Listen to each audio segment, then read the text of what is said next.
Handog na ito ay magamit sa iyong tahanan at ibalik niyo po sa mga nagsipagbigay ng siksik liglig umaapaw. Ito lang po ang mga aming dalangin sa pangalan ni Jesus. Amen.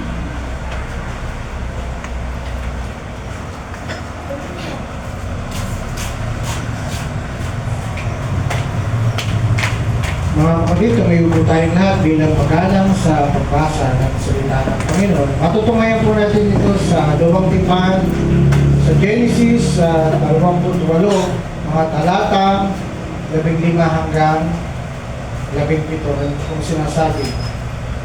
Tandaan mo, susubaybayan kita at ipagtatanggol saan naman magpunta. At ibabalik kita sa lupain nito, hindi kita iiwan hanggang sa matupad ang lahat ng sinabi ko sa iyo.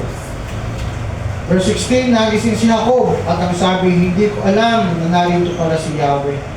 Nakapangingilabot ang lugar na ito. Tiyak na ito ang tahanan ng Diyos, ang pintuan ng kalangitan. Purihin po ang Panginoon sa pagkabasa ng kanyang banal na salita. Ngayon po, magsipaganda na po tayo sa pakikinig ng salita ng Panginoon. Muli po, ititindig ng Panginoon ng ating kapatid na pansamantalang inilugmok ng Panginoon dahil sa karamdaman, subalit nandito po siya ngayon, patutuon ang kabutihan ng Panginoon sa kanyang buhay. Muli po tinitindig ng Panginoon ating kapatid, Pastor Romel Arnel Ventura. Amen, amen. Praise the Lord. Hallelujah, hallelujah, Lord Jesus Christ. Tunay na napakapangyarihan ng Diyos. Palakpakan po natin ng Lord. Okay, praise the Lord. Kala ko po hindi na ako makakatayo dito, pero napakabuti ng Panginoon. Palitan po muna tayo ang BCMC prayer meeting every Wednesday, 6:30. Suportahan po natin patuloy sapagkat tunay po ang mga panalangin dito pinakikinggan ng Diyos. Happy birthday po sa mga nagdiriwang ng katagkaroon ngayong Agosto. Meron ba? Apa? Ang BCMC Amihan Mission Service, ang Bible study natin ay ilan yung Bible study mo kapatid na doon? Sonia? Ilan? 6 ba? 5? Ilan yung nagtutuloy-tuloy? Ganun kasi yun. Yun, praise the Lord. Pagkapahan natin ulo. Siyang 5 tuloy-tuloy na Bible study. Ang Tilit Prayer Partner Fellowship Monday, ito yung Prayer Partner Fellowship ng mag-asawa na magtitinit. Teaching networks with Governor and Ma'am Cherry Kumani. Gaganapin po sa August 17, alas 5 ng hapon, araw ng August 16, araw ng linggo. August 16, ano? August 16, araw ng linggo. So, pagkaya rin ng Bible study ng kapatid na Sonia doon, ay uuwi muna ng Tapuate, sabihin na sila ng asawa niya, and then kukumbuy sa akin papuntang Tapuate. So, purihin ng Panginoon sapagkat ano to, prayer partner, and then ang orientation ay gaganapin sa August 22 ba? 22, no? Araw ng Sabado, alas 8 ng umaga. So lahat na tayo ng mga gustong magpilit ay pwede na pumunta doon. Ano? Sabado yun sa church ni Pastor Raner, sa Baptist Church sa Captain Paulino, Aquasur, Cabanatuan. So pwede po tayo magkita-kita sa terminal, susunduin mo na kayo at sabay-sabay na tayo pupunta doon. So, purihin po, Panginoon, sa pagkabasa ng mabuting balita ng ating kapatid na Pastor Henry. Ang sabi ng Diyos dito, tandaan mo, kay Jacob to sinasabi ba? Kay Jacob, ano? O sinasabi ko ng Diyos sa tao. Tandaan mo, susubaybayan kita. Nakasubaybay po para sa atin lagi ang Diyos. Ano man ang ating ginagawa. Marumi man tayo, malinis. Nagkakasala man tayo, humihingi ng tawad o hindi humihingi ng tawad. Nakasubaybay sa atin ang Diyos. Napakahirap isipin na gumawa na kung alam mong nakasubaybay sa iyo ang Diyos, napakahirap gumawa ng mali. Pero sa mga taong hindi nahihiya sa Diyos, patuloy lang sila sa paggawa ng kamalian, kasalanan, panglilinlang. Maraming klaseng kasalanan. At sabi ko nga, kung ako'y sinusubaybayan ng Diyos, maari nung ako'y nagkasakit, aaminin kong ako'y nagkasala. Maari ako'y may nalinlang, may naloko, may napagdamutan, na malakas ng manalangin sa Diyos. Kaya sabi ko, kung ako'y Lord, kung ako'y hindi gagaling sa aking karamdaman, sobrang hirap. 4 na araw na sobrang sakit. Hindi na ako epektibong mangangaral mo. Baka kahit ang karaniwang membro ng church mo na nagsasabing ang sino mang nananampalataya, nagtatapat sa Diyos ay pagpapalain, pagagalingin, at paunlarin ay baka hindi na rin ako karapat dapat maging membro ng church kung ako'y hindi gagaling.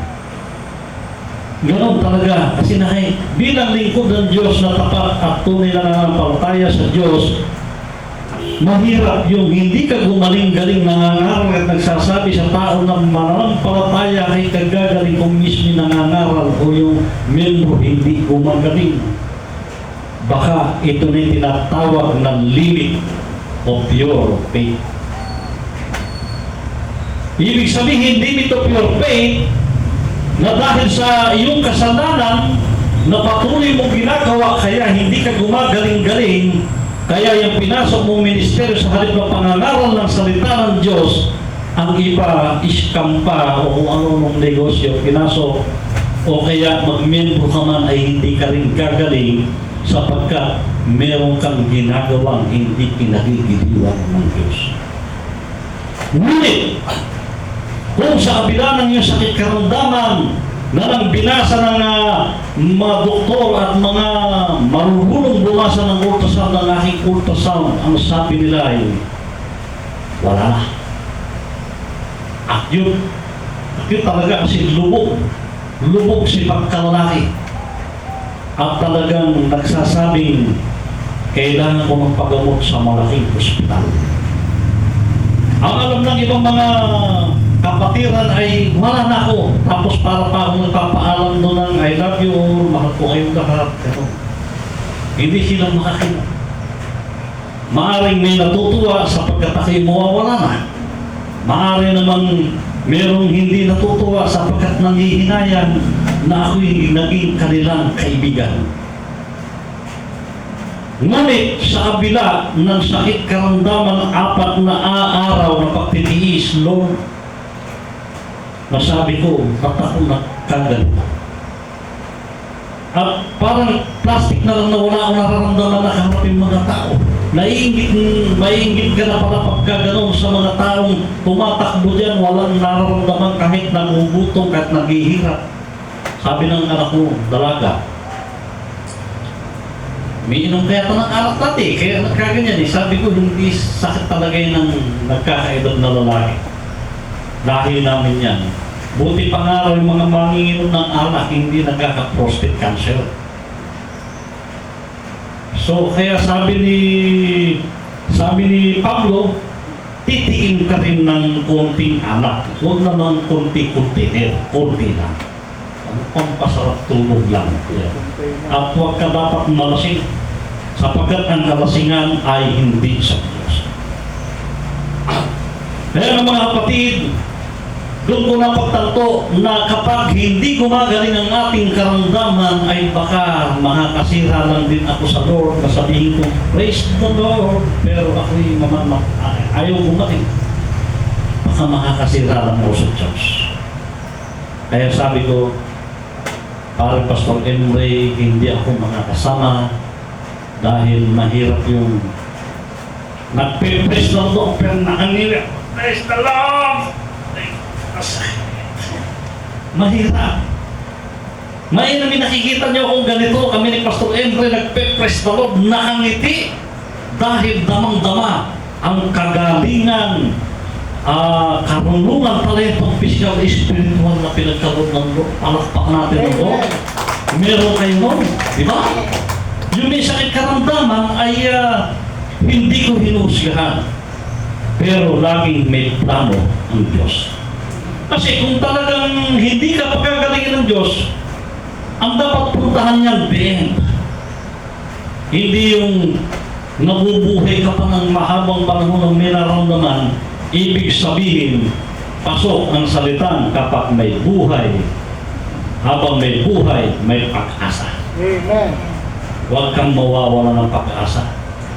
Doon naman sa puntong talagang hindi gumagaling, inaaramdam ka ng ginhawa, nakakapagpahayag ka pa eh. Kaya na talagang mahirap mangaral, magpahayag ng Hallelujah, praise the God, ang mabihayaan Diyos, sabi ko na po, sakit po. Mahirap. Diyan ka muna sa isang tabi, pa-pray ka namin at kalooban ng Diyos, pagkagalingin ka, kung hindi ka kalooban, tanggapin natin. Tanggap ko na ang pupuntahan ng prostate cancer ay kamatayan. Tanggap ko na, pero napaka-blessing na ako'y kung bakit sinisisigaw daw ako nagtira ng talayan. Itong pala yung maraming sampalukan. Marami rin tumitila ako doon ng parang manok, ahas pala. Tapos yung nakuha kong sampalok pa lang talaga. Kaya magulo ang Diyos at pinakinggan ang aking sakit karamdaman. 4 na araw, 5 araw, 7 araw na wala ng sakit. Kaya kinuha ko yung resort wala ng sakit eh. Pinapupunta na ako sa malalaking ospital para magpagamot. Wala na ako nararamdaman ng sakit. So pinakita ng Diyos ang himala niya, mahirap ligtasan ng prostate na ganun kasakit. Kasi acute yun eh. Talagang sobrang sakit na, 4 na araw na talagang giniginaw na ako, nilalagnat ako, ay hindi na makatulog, anak. Pero isang himala na naman ng Diyos sa buhay ko. Sabi nila pangalawang buhay ko, hindi eh. Baka pangatlo o pang-apat na buhay ko yun. Yung unang buhay ko, yung mga muting-muting aksidente, yung mga kung ano nangyari, nung nasaksak, pangalawang buhay, baka pang-apat, pang-5 buhay ito, parang pusa. Sabi nila, siya bang buhay? Pero ang anak ng Diyos na tunay na sumasampalataya, gagamitin ng Diyos, walang hanggang buhay sa piling ng Diyos. Walang eternal life, buhay na walang hanggang. At papalarin tayo na abutan natin ang pagdating ng Panginoon sa Kristo ng literal, hindi tayo mamatay. Kaya ang buhay natin walang hanggang palakpakan ng Lord. At ipagtatanggol kita kung meron mang sa'yo ay gustong magbagsak, ipagtatanggol ka ng Diyos. Kasi sabi ko Lord, kung walang magtatanggol sa akin, hindi na lang karapat-dapat ng ministry. Kasi mayroong namumula sa akin, may nagsasabing, ako'y ganun, hindi karapat-dapat. At kung ako'y pagkakaisahan at ako'y napatunayan, hindi karapat-dapat, tigil na ko. Pero, yung parang salitang ganun ay hindi sa Diyos. Yung mga namumusong, naglalaglag ng kapatid. Panalangin na lang natin na sila ay magising. Saan ka man magpunta, iingatan ka ng Diyos. Tulad ng pag-iingat na walang sasaktan, walang aksidenteng grabe at inilalayo talaga sa lahat ng sakuna, saan ka man magpunta samantalang ang lugar, ang kalsada ay nakita mong delinkwente, isang pagkakamali ay may matutudas. Pero pag ang Diyos kumilos, kahit inaantok ka, mawawala ang antok mo. Ano, palakpakan natin ang Lord. At ibabalik kita sa lupaing ito. Itong sinabi ng Panginoon Diyos na ibabalik kita sa lupaing ito, siya ang pinagsabihan niya ay umalis doon sa lupain. Maaring sa Eden, sa hardin, o kung ano mang lupain ang tinutukoy ng Panginoon, ibabalik ka ng Diyos sa lupain yun na walang walang gutom, walang hirap, walang problema. Ang lupain yun ay ang lupain ng Diyos. Ang sabi ni Jacob, yun ay tahanan ng Diyos. Marami nagkakinggan yung lupang pinangako, Pilipinas. May umangkin siya na si Kristo, yung Davao, yung lupang pinangako. Pero hindi totoo sapagkat walang nakakaalam kundi Diyos lang. Hindi kita iiwan. Itong laging pangako ng Diyos, hindi kanya iiwan. Hindi sa isang tao lang niya ito sinasabi, kundi sa lahat ng tao na sa kanya ay sumasampalataya, nagmamahal at sumasamba sa Espiritu at katotohanan. Hanggang sa matupad ang lahat ng sinasabi ng Diyos sa iyo, sa Kanya, sa lahat sa atin, ang Diyos ay lagi na asubaybay, lagi nag-iingat sa atin at hindi tayo iniiwan ni pinababayaan. Kapatid, minsan nakala natin ay tayo ay wala ng pag-asa. Akala ko yun. Pero may ginagamit ang Diyos. Isang simpleng tao na masasabi namin lasinggero daw, walang kwentang kaibigan, na nang maging kaibigan ko ay nagdala ng kapirasong dahon. Wala akong nararamdaman ng sampalukan. Hindi ko pinansin. Pero nung 4 na araw ng makirot doon sa lugar sa palayan ay nakita ko yung halamang yun. At nung inumin ko, pinakinggan ang aking sakit karamdaman. Sobrang pay.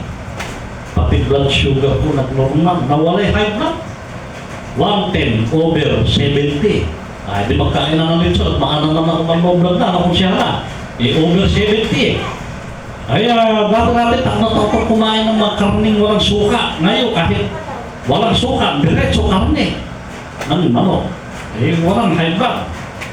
Dati, inom pa ako ng amlodipine. Kung ako'y binipi, hindi naman ako nakainom. Bihira na nga akong minom nun Yung palang hilo kami, akala ko high blood, low blood na pala low blood na pala ako. Hanggang sa matupad, at nagising si Jacob. Nung kanyang narinig ang tinig na yun at ang sabi, hindi ko alam na narito pala si Yahweh, ang Diyos. Imagine si Jacob, hindi niya alam na ang Diyos ang tamang naroon ay nandoon ang Diyos. O ibang termino ang ginagamit ng author ng Biblia, ng Genesis na sino ang sumulat ng aklat ng Genesis? Moses. Si Moises. O ibang termino na imposibleng hindi alam ni Jacob na nandoon ang Diyos.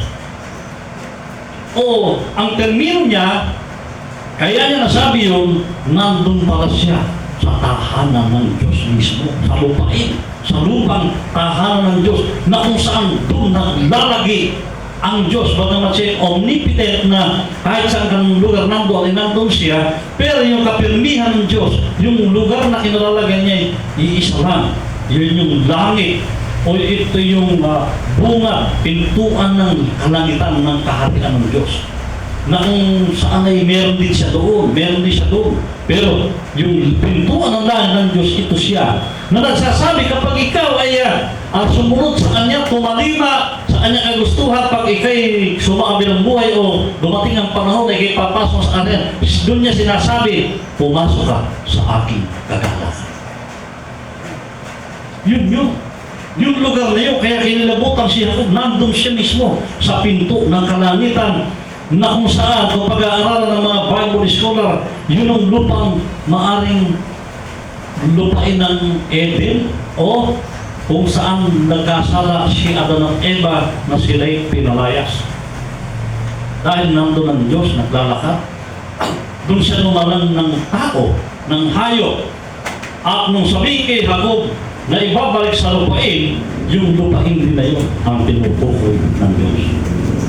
Kaya nga kung pag-aaralan natin ng biblical at walang halong pag-aaral ng teorya, ang Biblia, sa kasunutan pa lang ay matutugna-tugna na natin ang katotohanan na walang kasinungalingan sa aklat ng Biblia. Nakakapangilabot ang lugar na yun, ang sabi ni Jacob. Sapagkat ikaw na siguro mapunta doon, lahat ay banal at lahat ng nakikita mo doon ay nagpupuri sa Diyos. Dahil sinasabi sa panahon na yun, ang lahat ng nilalang ay magpupuri sa Diyos. Maging ang kahoy, ang bato, ang mga ibon, ang lahat, ang hayop, ang aso, pusa, manok, ay magpupuri sa Diyos. At maaaring naramdaman ni Jacob na sa lugar na yun ay nagpupuri ang lahat ng nilalang sa Diyos. Kaya nandun nga daw siya sa tahanan ng Diyos. Diyan na ito ang tahanan ng Diyos at ang pintuan ng kalangitan ay ating patutunguhan kung tayo ay magpapatuloy na magtitiyaga sa paggawa ng ating pananampalataya, sa paggawa ng kabutihan na bunga ng ating pananampalataya na hindi natin susulungin ng kaligtasan, na patuloy nating pag-aaralan paano ba ipangaral ang salita ng Diyos at paano ba tayo makapag-aakay ng kaluluwa kasama nating pagpunta ng langit. Kasi kung baka ikaw lang mag-isa doon, hindi mo gusto ang pamilya mo, ay baka may humihila sa iyo para makapasok sa kanila ng Diyos. At natin mga kapatid, tunay na nasasabi ko, walang imposible sa Diyos.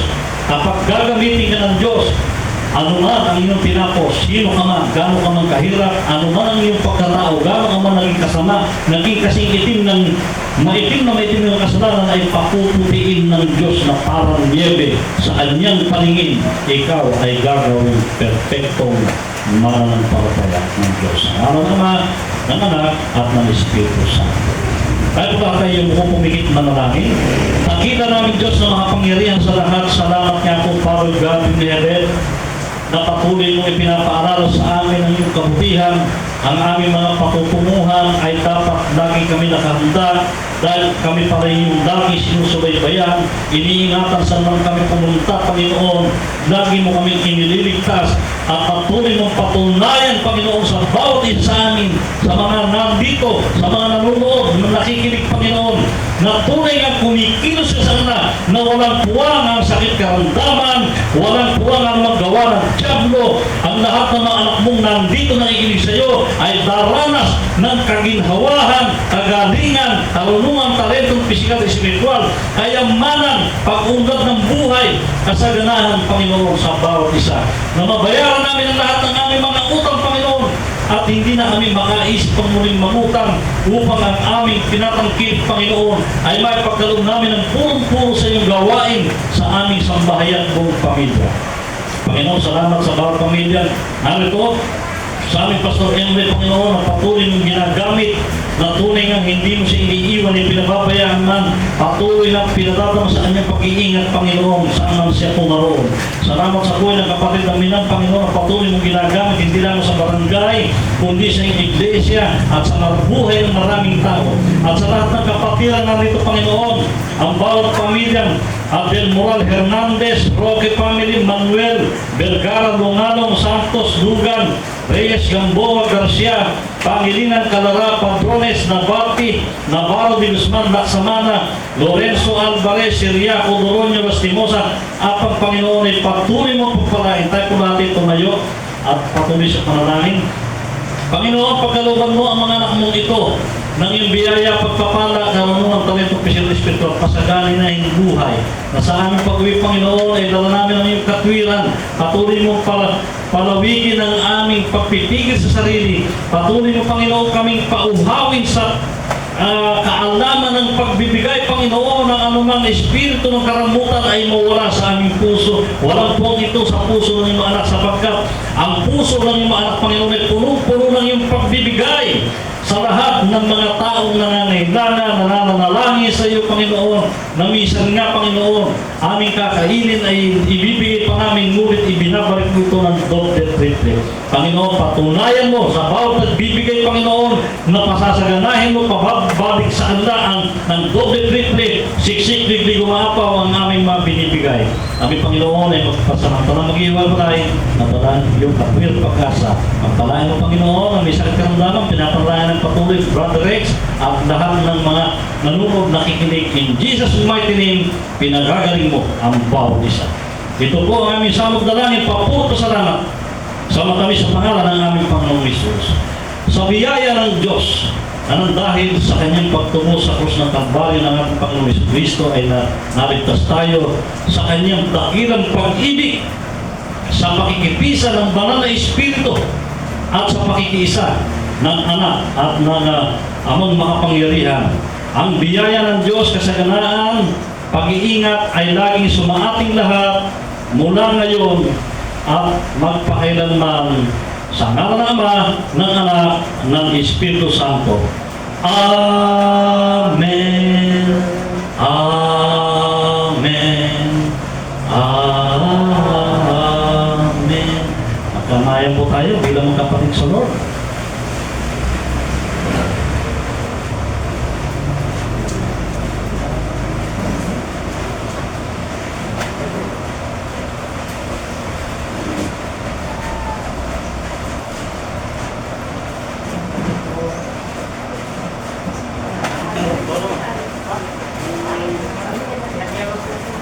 Ganun ba?